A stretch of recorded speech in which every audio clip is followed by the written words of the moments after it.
Hello my dear friends, आजचे आपले meditation आहे हॅपी मॅरिड लाईफसाठीचे.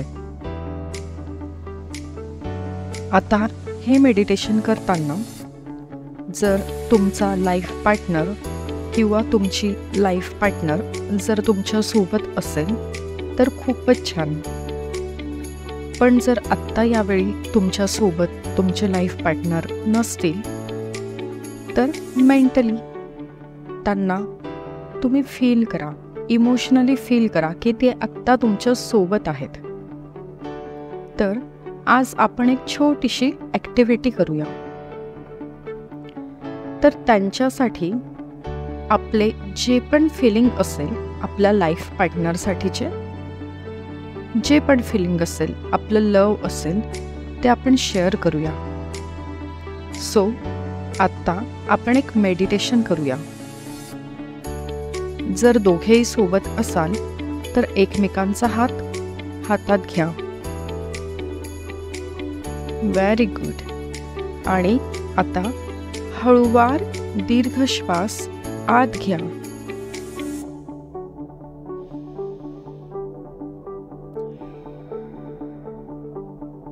हळूवार दीर्घ श्वास बाहेर सोडा. फील करा तुमचं संपूर्ण शरीर रिलॅक्स होत आहे. पुन्हा एकदा हळूवार दीर्घ श्वास आत घ्या.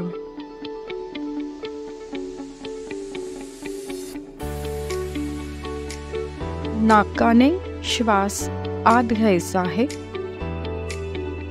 नाभीपर्यंत दीर्घ श्वास घ्या आणि हळूवार तोंडाने श्वास बाहेर सोडायचा आहे. ही प्रोसेस कंटिन्यू सुरू ठेवा. नाकाने हळूवार दीर्घ श्वास आत घ्या.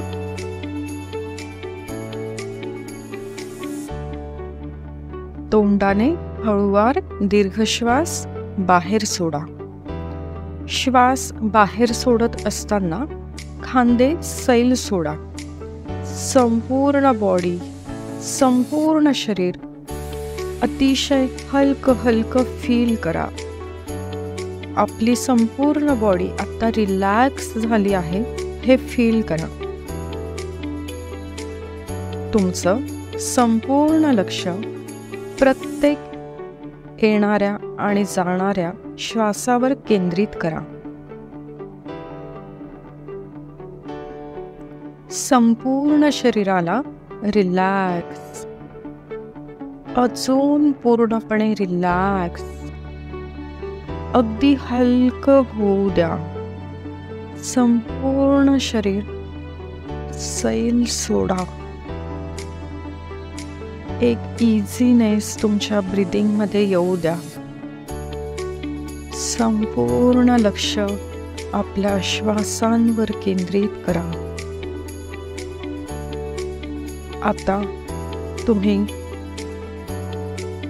मनाच्या खोल गाभाऱ्यात प्रवेश केलेला आहे आणि तुम्हाला आता खूप रिलॅक्स फील होत आहे.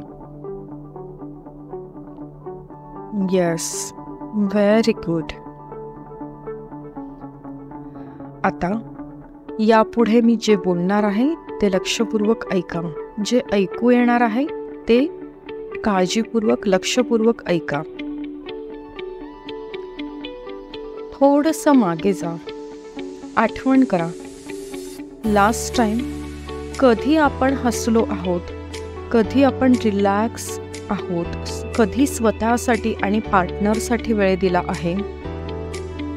एक सामाजिक जबाबदारी म्हणून लग्न केलं, एक सामाजिक जबाबदारी म्हणून मुलं जन्माला आली आणि एकदा का मुलं जन्माला आली की आपलं संपूर्ण आयुष्य आपण मुलांसाठी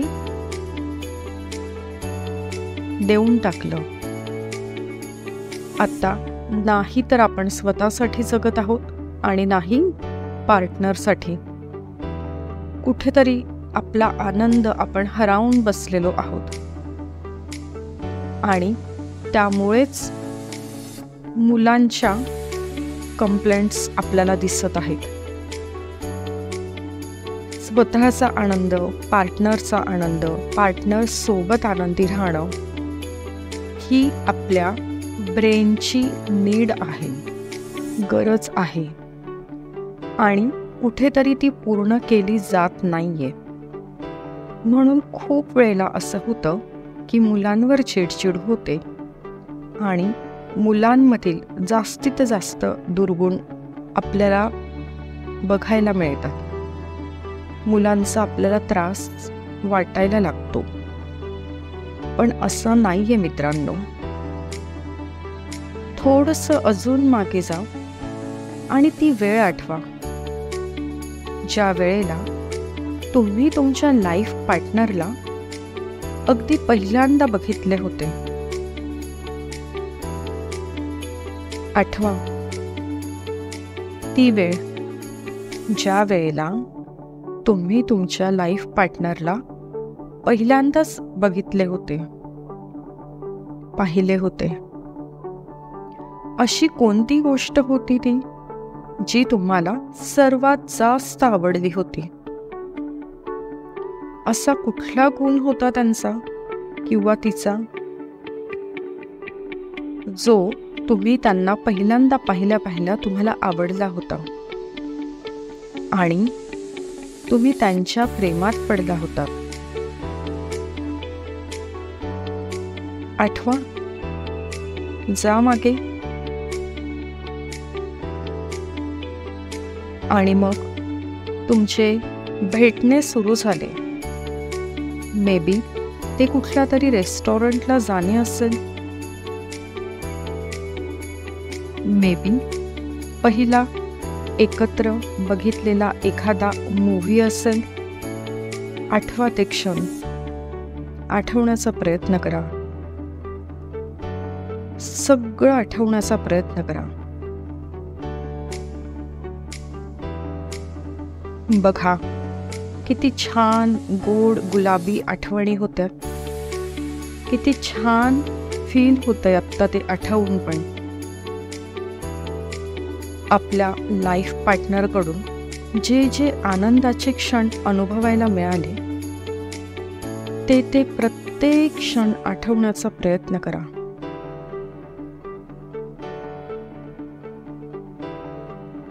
मे बी तो क्षण तुमच्या एंगेजमेंटचा असेल. मे बी तुम्ही एकमेकांना पहिल्यांदाच शेअर केलेलं एखादं गिफ्ट असेल किंवा तो तुमच्या लग्नाचा क्षण असेल. तो प्रत्येक क्षण आठवा तुमच्या पार्टनर सोबतचा, ज्यामुळे तुम्ही खूप सुखावून गेला होतात, खूप आनंदी होतात.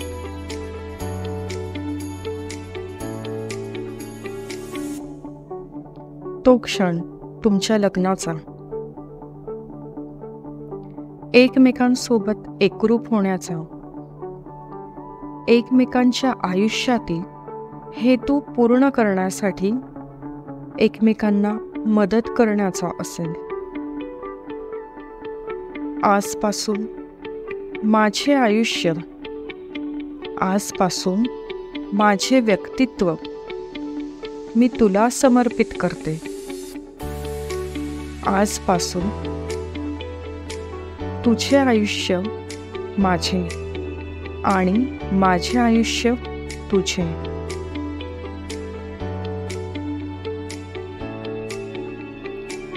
आता हा जीवनसाथी आयुष्यात आल्यानंतर कोणकोणत्या चांगल्या घटना घडल्या?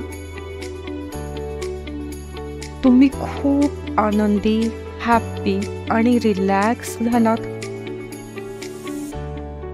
आठवा, ते प्रत्येक क्षण आठवा. तुमचा कॉन्फिडन्स वाढला, तुमचे नॉलेज वाढले, तुम्ही आधीपेक्षा जास्त रिस्पॉन्सिबल झालात. कोणाची तरी खूप काळजी करायला लागलात, खूप आठवण काढायला लागलात, वाट बघायला लागलात, ते वाट बघत बसणं, ते झुरणं किती सुखावणारं होतं. जो पण आपला लाईफ पार्टनर, त्याचे सगळे चांगले गुण आठवा, त्याच्या त्या गुणांमुळे, त्याच्या त्या दिसण्या हसण्यामुळे आपण सतत त्याचा विचार करत असायचो. तो प्रत्येक क्षण आठवा. अशा कोणत्या अडचणीत तुम्हाला साथ दिली ते आठवा. आपल्या लाईफ पार्टनरला आपल्या डोळ्यासमोर बघा, फील करा. आणि आता तुम्हाला त्याला काहीतरी सांगायचे आहे. तुम्हाला त्याच्याशी काहीतरी बोलायचे आहे. बोला, शेअर करा.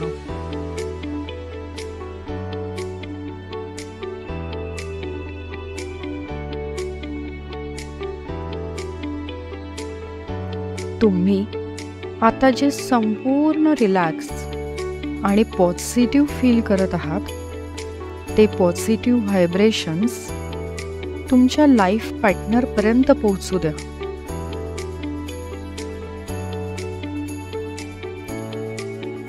त्यांच्या सर्व चांगल्या आठवणी आठवा.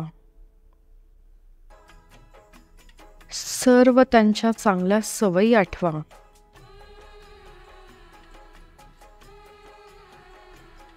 ते गुलाबी दिवस आठवा.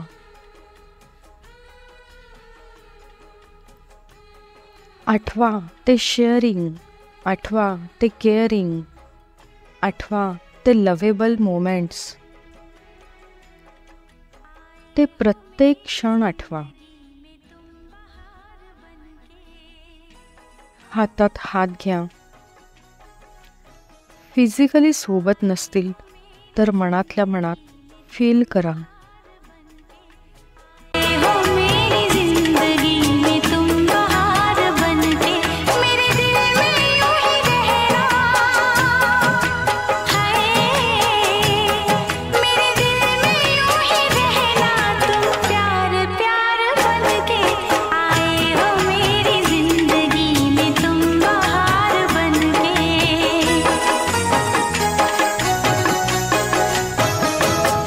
आँखों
यस फ्रेंड्स, आठवा, प्रत्येक ते क्षण आठवा ज्या क्षणात तुम्ही तुमच्या पार्टनरसोबत कायम हसत होतात, खूप सुखी आणि समाधानी होतात, असं म्हणत होतात की प्रत्येक जन्मात हाच लाईफ पार्टनर मिळावा.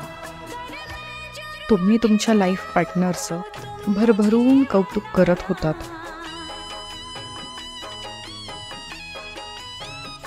कौतुक करताना तुम्हाला कधीही थकवा वाटत नव्हता, थांबावं वाटत नव्हतं. आठवा ते प्रत्येक क्षण. सर्व प्रॉमिसेस आठवा. आणि आता आनंदाने, रिलॅक्स होऊन, पॉझिटिव्ह ॲटिट्यूडने, स्वतःचा वेळ घेत तुमच्या या ब्युटिफुल चार्मिंग चेहऱ्यावर एक सुंदर स्माइल देत तुमचे अट्रॅक्टिव्ह ब्युटिफुल आईज, डोळे, ज्या डोळ्यांनी तुम्ही एकमेकांच्या प्रेमात पडला होतात, ते डोळे, ब्युटिफुल आईज, अगदी सावकाश आपला वेळ घेत उघडा, हळुवारपणे.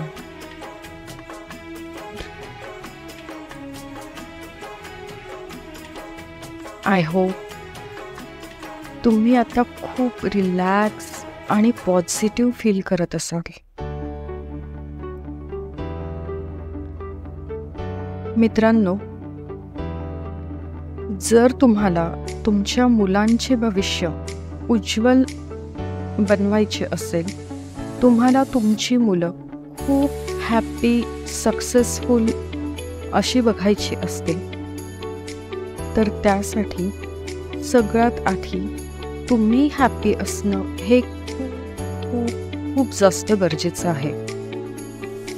आपण नाही तर स्वतःला वेळ देत, नाही पार्टनरला, आणि त्यामुळे आपण सतत सॅड असतो किंवा आपली चिडचिड होते आणि आपल्याला ती कळत नाही की का होते. सो हे मेडिटेशन डेली करा. एकमेकांना जास्तीत जास्त शक्य तेवढा वेळ द्या. एकमेकांची उणीधुणी काढण्यापेक्षा, मुलांवरून एकमेकांवर आरोप प्रत्यारोप करण्यापेक्षा, चिडण्यापेक्षा स्वतः आधी शांत व्हा, आनंदी व्हा, मग आपल्या पार्टनर सोबत आनंदी राहा, आणि तरच तुम्ही आपल्या मुलांना खूप छान संस्कार देऊ शकतात. त्यांना तुम्ही आनंदी ठेवू शकतात. मुलांना तुम्ही रिलॅक्स ठेवू शकतात. मुलं खूप अभ्यास करून पण मार्क्स कमी येतात, यात त्यांची काहीच चूक नसते. मुलांवर चिडचिड केल्यानंतर कुठेतरी त्यांच्या माइंडवर पण परिणाम होतोच, आणि तोच परिणाम आपल्याला त्यांच्या रिझल्टमधून दिसून येतो, मार्कशीटमधून. स्वतः आनंदी राहा, पार्टनर सोबत आनंदी राहा, आणि मुलांसोबत सुद्धा आनंदी राहा. तुम्ही जर स्वतः आनंदी असाल तरच तुम्ही मुलांना आनंद देऊ शकतात, उज्ज्वल भविष्य देऊ शकतात. सो आता स्वतःसाठी, पार्टनरसाठी आणि मुलांसाठी एक हॅपी फॅमिली तुमची असावी, यासाठी हे मेडिटेशन डेली बेसिसवर करा.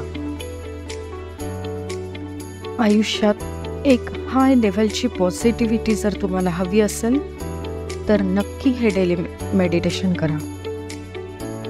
आणि तुम्हाला काय एक्सपिरियन्स झाला, तुम्हाला हे मेडिटेशन कसं वाटलं, हे कमेंटमधून आम्हाला नक्की कळवा. तुम्ही तुमच्या पार्टनरचे कुठले कुठले चांगले गुण आठवले तुम्हाला, यापुढे तुम्ही त्यांना काय प्रॉमिसेस करत आहात, हे सगळं आम्हाला मेडिटेशनमधून नक्की कळवा. आपण पहिलं मेडिटेशन घेतलेलं होतं मुलांच्या एक्झामसाठीचं. दुसरं मेडिटेशन आपण घेतलेलं होतं पालकांसाठी, त्यांच्या मुलांबद्दलचे त्यांचे जे काही इमोशन्स आहेत त्यासाठी. आणि आज आपण आपल्या लाईफ पार्टनरसाठीचं हे मेडिटेशन घेतलं. असे पॉझिटिव्ह अफर्मेशन्स, हे मेडिटेशन म्हणजे काय आहे तर हे पॉझिटिव्ह अफर्मेशन्स आहेत. आम्ही अजून तुमच्यासोबत असे नवनवीन पॉझिटिव्ह अफर्मेशन्स घेऊन येत राहू. जर तुमचा थोडासा पॉझिटिव्ह रिस्पॉन्स मिळाला तर आम्हालाही पुढे कामाला उत्साह येतो. तुमच्यासमोर नवीन काहीतरी घेऊन यायला आम्हालाही एक पॉझिटिव्ह एनर्जी मिळते. So thank you so much, thank you so much, thank you so much. जास्तीत जास्त शेअर करा, सबस्क्राईब करा, लाईक करा. Thank you so much.